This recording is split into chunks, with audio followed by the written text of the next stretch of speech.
بسم الله الرحمن الرحيم halkan waa gar global network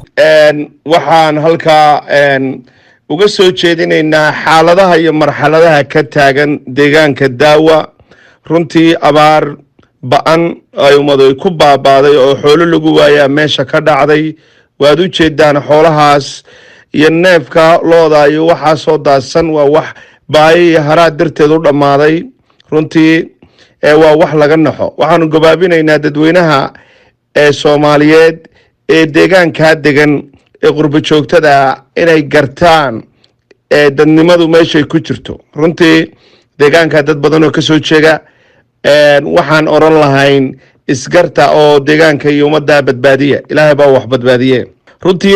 waad u jeedaan dhibaatooyin badan abaartii oo sii fogaanaysa macluulaadkii ummadda kulliba gargaar dawladeed oo awood ku filan wax gaarsiinaysa meesha ma joogto dadku waa dadkii aad garanayseen ee dhulka aad garanayseen runtii waa lagu baabaasan yahay waad u jeedaan xoolo kuma harin dad bilaadina ma harin dhibaatooyin badan baa meesha ka taagan muuqaalkan runtii waa wax aad looga naxo oo waxaad looga naxo ninkii wax garad ah ayaa unbaa garan kara runtii marka waxaan oran lahayn damiirku ha jiro damiirka ha jiro oo waxgarashada ha jirto hal isqeybaalo state kastoo la degan yahay meel kastoo la kala degan yahay tala waa la wadaagi karaa runtii walaalkeena ama walaasheena deegaanka daawa ka soo jeeda waxaan ka codsanaynaa inay gartaan dadkaas walaalahooda ah ee degan inay gargaar mudiyaan khaasatan dhalinyarada iyo beesha ummadan ay ka soo jeedo ee deegaankaas degan waxaan oran lahayn isgarta oo si khatar ah isabaabula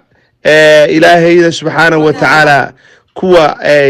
gacantooda sarreyso hadduu alla kaa dhigo dadkaa loo gargaaraa marka waxaan oran lahayn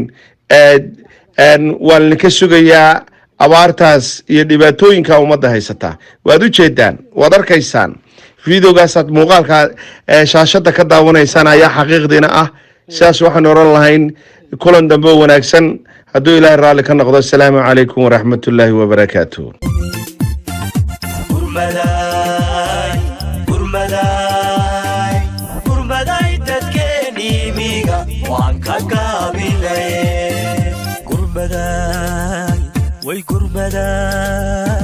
gurbaday dadkeennii biga waan ka gaabilaye